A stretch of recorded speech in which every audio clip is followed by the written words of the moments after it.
Good morning, girls. Good morning, teacher. How are you today? I am fine, thank you. And you? I'm great, thank you. Girls, today we have a new lesson about frog life cycle, right? We learned about frog life cycle, but I'm gonna remind you today, okay? Okay, girls, I'm gonna read for you. You have to listen to me carefully, please.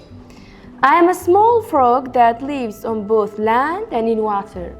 My story began when my mother laid eggs in water. My sisters, brothers, and I were inside the eggs. After a few days, the eggs hatched and we began to live in the water. I didn't look like my parents initially because I had a tail, no legs, so they called me a tadpole. As I grew up, my tail disappeared and my legs grew and I became an adult frog. Girls, here we have a frog life cycle model, okay?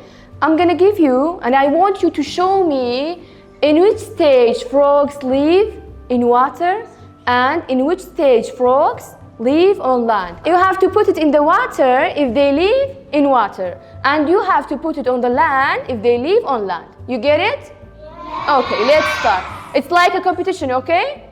Okay, let's start.